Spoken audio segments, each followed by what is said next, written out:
रामकृष्ण हरी पंढरीची वारी आहे माझ्या घरी भाग क्रमांक 12 साठी आज आपण सातारा जिल्ह्यातील मान तालुक्यातील मूळ गाव असलेले बोराटवाडी येथील व सध्या दहिवडी येथे वास्तव्यास असलेले बजरंग गोरे व सौ छाया गोरे यांच्याकडे आलेलो आहे.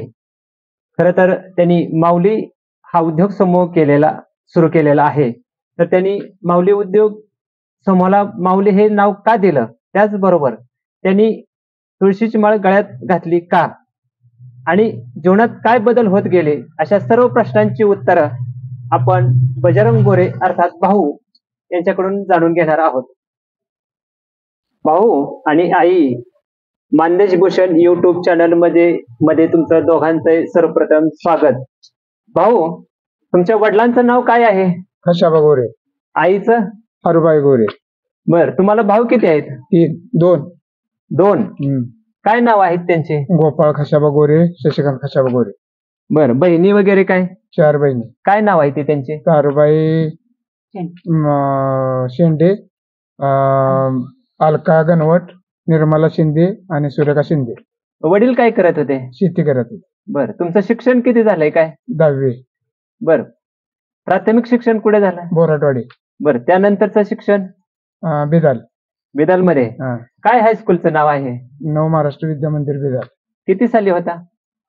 76. भाऊ, तुम्ही 10वी पर्यंत शिक्षण झालेलं सांगितलेलं आहे. मग 10वीच्या पुढे काय केलं? शिक्षण पूर्ण केल्यानंतर? 10वी नंतर मुंबईला गेलो. बर, काय केलं मुंबईला? मुंबईला गाडीवरती काम केलं. कसली गाडी होती? ट्रकवरती. ट्रकवरती. बर, स्वतःचा होता का दुसऱ्याच्या गाडीवर? बर, दुसऱ्याच्या गाडीवर ड्रायव्हर म्हणून काम केलं. ड्रायव्हर. किती वर्ष केलं? 20-22 वर्ष. आणि त्यानंतर काय केलं? त्यानंतर मुलं शिक्षण सर्व्हिसला लागल्यानंतर मग घरी राहिले. तुम्हाला मुलं किती आहेत? 2 मुलं आहेत. दोन. काय नाव आहे त्यांचे? थोरल्या मोठ्याचं प्रशांत आणि 2 नंबरचं वैभव. बर, त्यांची लग्न झालीत का? दोघांची झाली. सुनांची नावं काय आहे ते?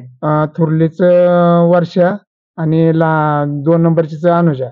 बर, तुम्ही तुळशीची माळ गळ्यात केव्हा घातली? 25 ते 30 वर्ष झाले असतील. बर, 30 वर्ष. का घातली? असंच आई वडील माळकरी आहेत, त्यानंतर असंच माळ घातली. आई वडील माळकरी आहेत म्हणून तुम्ही माळ घातली? म्हणजे घरात परंपराच आहे. भाऊ माळकरी आहेत, सगळे माळकरीच आहेत म्हणून तुम्ही माळाची परंपरा जोपासली. हा. आता एक सांगा की तुमच्या गळ्यात जी माळ आहे ती तुळशीचीच आहे, पण काही वेगळ्या माळा आहेत. म्हणजे ती माळ नाही तुमच्या गळ्यातली माळ, हा फरक काय जाणवतो? म्हणजे नाही, ही दुसरी जी माळ आहे ती मल्लिकार्जुनला गेल्यानंतर मल्लिकार्जुन मध्ये घातली माळ, आणि तुळशीची माळ पहिल्यापासूनच माझ्या गळ्यात आहे. बर, भजन कीर्तन? हो, भजन करतो. वारीला वगैरे जाता का तुम्ही? जातो पंढरपूरला. कुठल्या वारीला जाता? कुठं म्हणजे ज्या ह्याला वेळ मिळेल त्यावेळेला. आषाढीला जातो, कधी कार्तिकीला जातो. बर, आता आळंदी ते पंढरपूर वारी सुरू आहे, किंवा आपल्या भागातून काही पायी दिंडी वारी सोहळा आहे, तर त्यात तुम्ही सहभागी होता का? जाणार ना मंडळी, आता गोंदवल्यापासून. गोंदवल्यापासून जाणार तुम्ही? बर भाऊ, तुम्ही आळंदी ते पंढरपूर आता पायी वारी चालू आहे, तर त्या वारीला तुम्ही गेलाय का? कधी सहभागी झालाय का त्यात? नाही, वयानुसार नाही जात, पण जवळपास फलटण किंवा गोंदवला असे आमचे गुरु आहेत, तिथे जाऊन दर्शन घेतो त्यांचे. म्हणजे तुम्ही कसं काय वाटला तुम्हाला अनुभव? एकदम मस्तपैकी. भाऊ, एक सांगा की तुम्ही गळ्यात माळ घातलेली आहे तुळशीची, ती माळ घातल्यानंतर तुमच्या जीवनात किंवा कुटुंबात काय तुम्हाला बदल जाणवला का? भरपूर, म्हणजे सुख समाधान सगळं भरपूर मिळालं. मुलं दोन्ही सर्व्हिसला व्यवस्थित लागलेत, दुकान चालू केले, सगळंच व्यवस्थित झालंय माझं माळ घातल्यापासून. म्हणजे हे सगळं आहे ते विठ्ठलाच्या कृपेने. विठ्ठलाच्या कृपेने. भाऊ, एक सांगा की तुम्ही जे गृहउद्योग सुरू केलेला आहे, त्या गृहउद्योगाला माऊली कृपा हे नाव का दिलं तुम्ही? कारण माऊलीमुळं किंवा विठ्ठलाच्या आशीर्वादाने माझं सगळंच व्यवस्थित झालं, म्हणून प्रत्येक गोष्टीवर आमच्या गाडीवर माऊली आहे, दुकानावर माऊली कृपाचं, असं म्हणजे प्रत्येक ह्याच्यावर माऊली कृपाचं नाव आहे. माऊलींचीच कृपा म्हणावं? माऊलीचीच कृपा. त्यामुळे माऊली हे तुम्ही सगळ्या प्रत्येक गोष्टीवर माऊली कृपा असं नाव आहे. नाव आहे. आताच भाऊंनी का माळ घातली त्याचं कारण सांगितलेलं आहे, आणि उद्योग व्यवसाय जो त्यांनी सुरू केलेला आहे त्या व्यवसायाला माऊली कृपा हे नाव का दिलेलं आहे त्यांनी सांगितलेलं आहे. त्यांच्या पत्नी अर्थात आमच्या मासाहेब आईसाहेब यांच्याशी आपण आता बोलणार आहोत. तुम्ही गळ्यात केव्हा माळ घातले? मग गळ्यात माळ घातलेलं झाले 20-25 वर्ष झाली माळ बर. घालून. तुमचं माहेर कुठलं आहे? माझं माहेर दहिवडी शिंदेचा माळा, शिंदे माळ. बर, आई वडिलांच्या गळ्यात माळ होती का? हो, माझ्या आई वडिलांच्या पण गळ्यात माळ आहे आणि माझ्या आई वडिलांचं पण म्हणजे घराने सगळं माळकरीच आहे आणि सासरी पण सगळं माळकरीच आहे. म्हणजे तुम्हाला सासर माहेर हे हा, माळकरी सगळं मिळालं. माळकरीच भेटलंय मला. आणि तुम्ही माळ हा, घातलेली आणि आहे. आम्ही पण आमच्या म्हणजे सगळं घरातच सगळी माळकरीच आहोत. आता तुम्ही सासर माहेर माळकरी म्हणून सांगितलेलं आहे आणि तुम्ही स्वतः पण माळ घातलेली आहे. हो तर गळ्यात माळ घातल्यानंतर तुम्हाला काय जाणवला? फरक काय आहे का? हो, भरपूर भरपूर म्हणजे ज्यावेळेस माझ्या गळ्यात माळ नव्हती त्यावेळेस आमची अशी भरपूर चणचण भासत होती. पण ज्यापासून मी विठ्ठलाच्या आम्ही मार्गाला लागलो किंवा आमच्या गळ्यात माळ पडली तेव्हापासून आमची चांगलीच भरभराटी झाली आणि आमचा सगळा धंदा चांगला चालू झालाय. पंढरीची माळ तुमच्या गळ्यात आहे त्यामुळे तुम्ही पंढरपूरला नक्कीच गेलेला असणार आहे आणि वारी सुद्धा तुम्ही केलेली आहे का? हो, नाही वारी नाही केली मी, फक्त आम्ही असं म्हणजे पालखीला वगैरे जात होतो. जाता? हा, या वर्षी काय नियोजन काय? ह्या वर्षी पण जाणार आहे, गोंदवल्यापासून पंढरपूर पर्यंत जाणार आहे आम्ही. जाणार आहे. हा, बर, पंढरपूर व्यतिरिक्त अजून काही तीर्थ ठिकाणं आहेत? हो भरपूर. तर त्या ठिकाणी तुम्ही गेलाय का? कुठल्या हो, गेले ना. कुठल्या कुठल्या ह्याला? गोकुळा, मथुरा, द्वारका, पुन्हा बद्रीनाथ, केदारनाथ.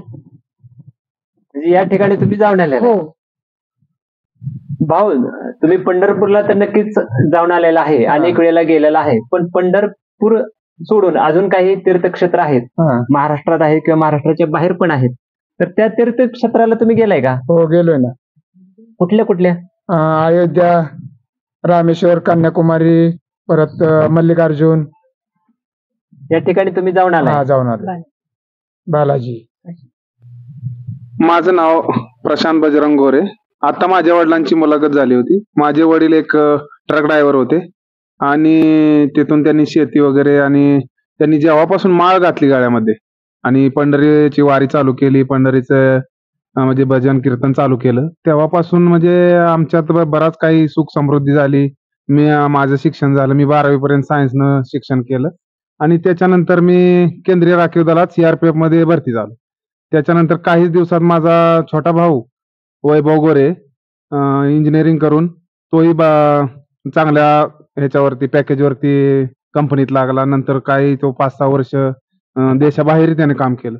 म्हणजे हे सर्व जे काही आहे ते एक माऊलीचीच कृपा म्हणावं लागेल आणि या माऊलीच्या कृपेनेच आज आमच्या इथं आम्ही दोघं नोकरीला आहे, त्याची मंडळी नोकरीला आहे आणि माझी मंडळी इथे एक माऊली कृपा गृह उद्योग आहे, ते एक यशस्वीरित्या चालवत आहे आणि हे सर्व जे आहे ते एक माऊलीचीच कृपा आहे आणि आमच्या घरातही असा पंढरपूरचा चांगला वारसा आहे. सगळे माळकरी आहेत आणि आमच्यावरती चांगली माऊलीची कृपा अशीच आहे आणि अशीच राहावं हीच ईश्वरचरणी प्रार्थना.